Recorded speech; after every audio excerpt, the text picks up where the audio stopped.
میاں فاطمۃ الزہرا للبنات بابوان، آپ اس کے بانی اور ناظم ہیں۔ ماشاءاللہ اس مسابقے میں آپ کی 2 بچیوں نے کامیابی حاصل کی ہے، دوم اور سوم پوزیشن آپ کی بچیوں نے اپنے حصہ کیا ہے۔ یہ اس ادارے کی کم وقت میں بڑی کامیابی ہے۔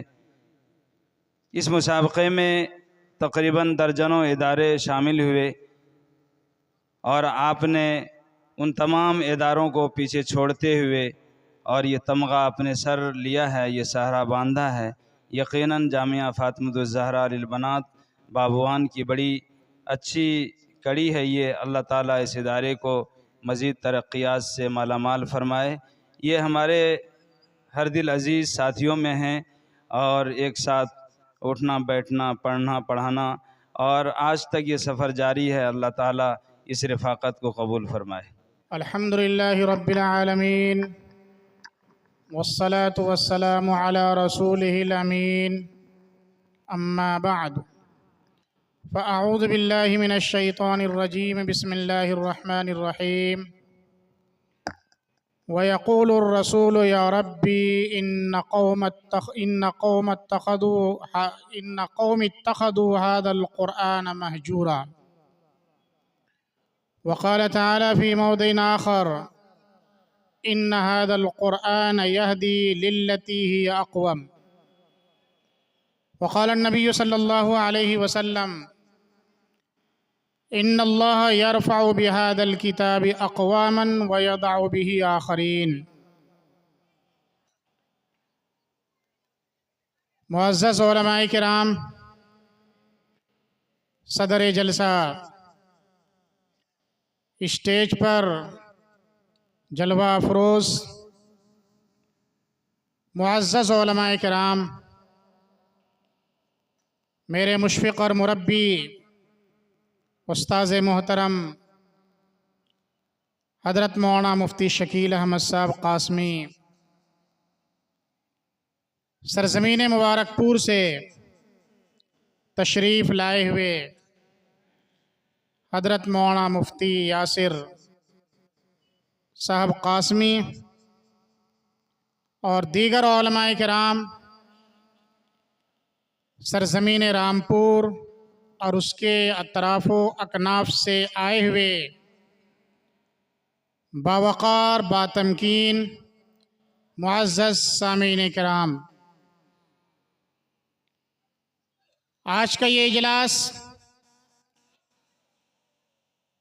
عظمت قرآن کے عنوان سے منعقد ہو رہا ہے۔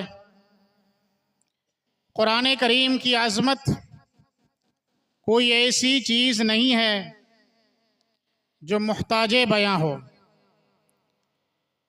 1450 سال کا عرصہ گزر گیا، قرآن کریم نے جو چیلنج کیا تھا کہ قرآن کریم کا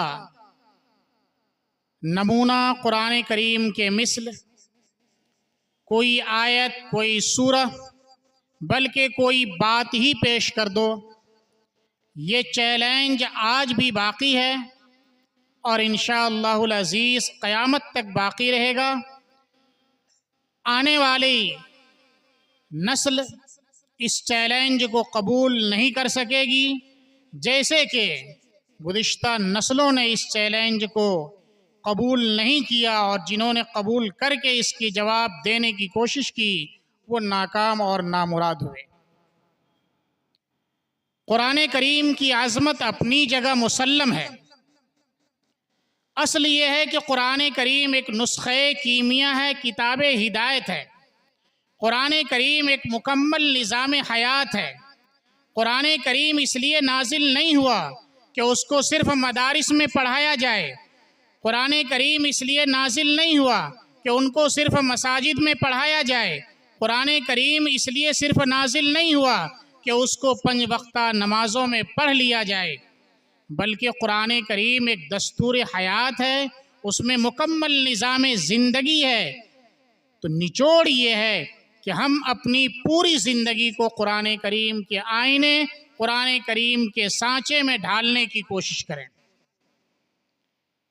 حضرت عائشہ رضی اللہ تعالی عنہا سے نبی کریم صلی اللہ علیہ وسلم کے اخلاق کے تعلق سے سوال کیا گیا کہ آپ کی عملی زندگی کیا تھی، آپ کیا کرتے تھے؟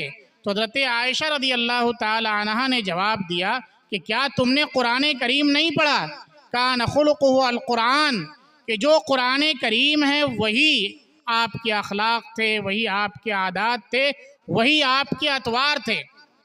تو قرآن کریم صرف اس لیے نہیں ہے کہ اسے طاقوں میں سجایا جائے، اسے لفافے میں بند کر کے جزو دان میں پیک کر کے رکھ دیا جائے اور ادب اتنا کیا جائے کہ اتنی اونچی جگہ رکھ دیں کہ ہاتھ بھی وہاں تک کسی کا نہ پہنچ سکے۔ قرآن کریم کی عظمت کا تقاضا یہ ہے کہ ہماری زندگی قرآن کریم کے مطابق ہو، ہمارا چلنا پھرنا اٹھنا بیٹھنا قرآن کریم کے آئینے اور قرآن کریم کے سانچے میں ڈھلا ہوا ہو۔ اور اگر ہماری زندگی قرآن کریم میں بتائے ہوئے احکام کے مطابق نہیں گزرتی ہے، صرف قرآن کریم کی عظمت کے ہم قائل ہیں، قرآن کریم پر عمل ہمارا نہیں ہے جو اس کی عظمت کا اصل تقاضا ہے، تو قیامت کے دن نبی کریم صلی اللہ علیہ وسلم اللہ کے دربار میں شکوہ کریں گے، شکایت کریں گے، وَيَقُولُ الرَّسُولُ يَا رَبِّي إِنَّ قَوْمِ اتَّخَذُوا هَذَا الْقُرْآنَ مَهْجُورًا۔ قیامت کے دن یہ شکایت ہوگی کہ اے میرے رب، میری قوم نے قرآن کریم کو پسے پشت ڈال دیا تھا، اس کے اوپر عمل نہیں کرتے تھے۔ آج قرآن کریم کی ایک نہیں سینکڑوں آیتیں ایسی ہیں جو ہماری زندگی میں دور دور تک نظر نہیں آتی، عملی اعتبار سے ہم نے اس کو قرآن کریم سے نکال دیا ہے۔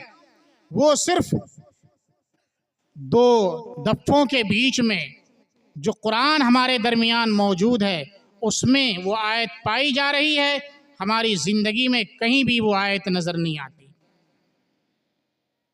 نمونہ کے طور پر دو حکم میں بتاتا ہوں۔ ایک حکم میراث سے متعلق ہے۔ میراث میں خصوصی طور پر بہنوں کا یا کہہ لیجیے بیٹیوں کا جو حق ہوتا ہے، اس کے تعلق سے ہمارا سماج، ہمارا معاشرہ کتنا پیچھے ہے۔ کون اپنی بہنوں کا حق ادا کرتا ہے اور کون اپنی بیٹیوں کو میراث میں حق دیتا ہے، ہر آدمی اچھی طریقے سے اس کو جانتا ہے۔ اور ایک دوسری آیت استئذان ہے۔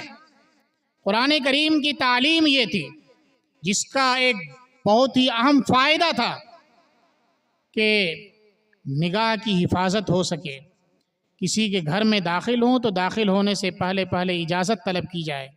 آج یہ چیز مفقود ہو گئی، الا ماشاء اللہ ہزاروں میں کوئی ایک گھر ہوگا جس میں یہ ضابطہ ہو کہ داخل ہونے سے پہلے اجازت طلب کریں پھر جائیں۔ یہاں دھڑلے سے لوگ داخل ہو جاتے ہیں، کوئی نہیں دیکھتا کہ گھر میں ماں بہنیں بیٹھی ہوئی ہیں، پاپردہ ہیں، بے پردہ ہیں، کس طریقے پر ہیں۔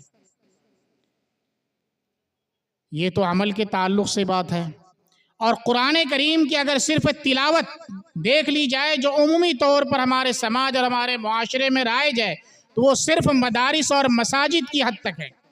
عام لوگوں کی زندگی میں قرآن کریم کی تلاوت بھی موجود نہیں ہے، جبکہ قرآن کریم کی تلاوت پر نبی کریم صلی اللہ علیہ وسلم نے فرمایا کہ ایک حرف پر 10 نیکی ملتی ہے، اور فرمایا لا اقول الف لام میم حرف بل الف حرف و لام حرف و میم حرف، کہ میں یہ نہیں کہتا کہ الف لام میم ایک حرف ہے، بلکہ الف ایک حرف ہے، لام ایک حرف ہے اور میم ایک حرف ہے۔ تو کوئی صرف الف لام میم پڑھے تو اسے 30 نیکیاں ملیں گی۔ اور ہم یہ سمجھتے ہیں کہ ہمیں قرآن پڑھنا نہیں آتا ہے تو ہم کیا کریں۔ قرآن کریم کا اعزاز، قرآن کریم کا اکرام اور قرآن کریم کی عظمت تو اتنی ہے کہ 1450 سال سے لوگ بیان کر رہے ہیں اور قیامت تک بیان کرتے رہیں گے، اور انشاءاللہ العزیز کوئی اس کی عظمت کو بیان نہیں کر سکتا۔ اس کی اصل عظمت یہ ہے کہ ہم اس کو اپنی زندگی میں اتاریں، اس لیے کہ قرآن کریم کا جو پاور ہے وہ اللہ نے بیان کیا، ان ھذا القرآن یہدی للتی ہی اقوم، یہ تو کجرو ٹیڑھے لوگوں کو، فسادی لوگوں کو بھی سیدھا کر دیتا ہے۔ قرآن کریم اگر ہماری زندگی میں اتر جائے تو ہماری زندگی کی کایا پلٹ جائے۔ بھئی حضرت عمر رضی اللہ تعالی عنہ اپنے نبی کریم صلی اللہ علیہ وسلم کو قتل کے ارادے سے نکلے، راستے میں سے کسی نے کہا کہ اپنے بہن اور بہنوئی کی خبر لو، وہ گئے اور انہوں نے قرآن کریم کی سورہ طٰہٰ کی آیات سنی تو ان کی زندگی کی کایا پلٹ گئی۔ جو قتل کرنے کو گئے تھے وہ آپ کے قدموں میں آ کر کے گر پڑے۔ یہی وجہ تھی کہ امیہ بن خلف، ابو جہل، عتبہ، سرداران قریش چھپ چھپ کر خانہ کعبہ میں نبی کریم صلی اللہ علیہ وسلم کی تلاوت کو سنا کرتے تھے۔ تو یہ تو کجرو لوگوں کو بھی، ٹیڑھے لوگوں کو بھی، فسادی اور بگاڑی لوگوں کو بھی سیدھا کر دیتا ہے۔ ہم اور آپ سیدھے کیوں نہیں ہو رہے ہیں؟ وجہ یہ ہے کہ قرآن کریم ہمارے سینے پر اتر نہیں رہا ہے۔ تیرے ضمیر پر جب تک نہ ہو نزول کتاب، تیرے ضمیر پر جب تک نہ ہو نزول کتاب، گرہ کشا ہے نہ رازی نہ صاحب کشاف۔ دل میں اتارنے کی ضرورت ہے، عملی زندگی میں اپنانے کی ضرورت ہے۔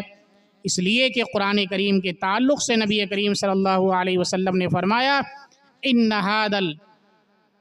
یرفع بہذا الکتاب اقواما ویضع بہ آخرین، کہ اسی قرآن کریم سے اللہ ایک قوم کو ذلیل و رسوا کرتا ہے اور ایک قوم کو ترقی اور بلندی عطا کرتا ہے۔ تو اگر ہم اور آپ قرآن کریم کو اپنی زندگی میں اتاریں گے تو یقینی طور پر ترقیات ہمارا مقدر ہوگی، ہم اوج ثریا تک پہنچیں گے، ورنہ ہمارا اور آپ کا مقدر ذلت، نکبت اور پستی ہوگی، تحت الثری میں ہم پہنچ جائیں گے۔ ہم اور آپ کو قرآن کریم اپنی زندگی میں اپنانے کی ضرورت ہے۔ یہی قرآن کریم کی اصل عظمت کا تقاضا ہے، اور آج کے اس اجلاس کے انعقاد کا مقصد بھی یہی ہے۔ اللہ تبارک و تعالی ہم اور آپ کو ان کہی ہوئی باتوں پر عمل کرنے کی توفیق عطا فرمائے۔ وما توفیق الا باللہ وما علینا الا البلاغ۔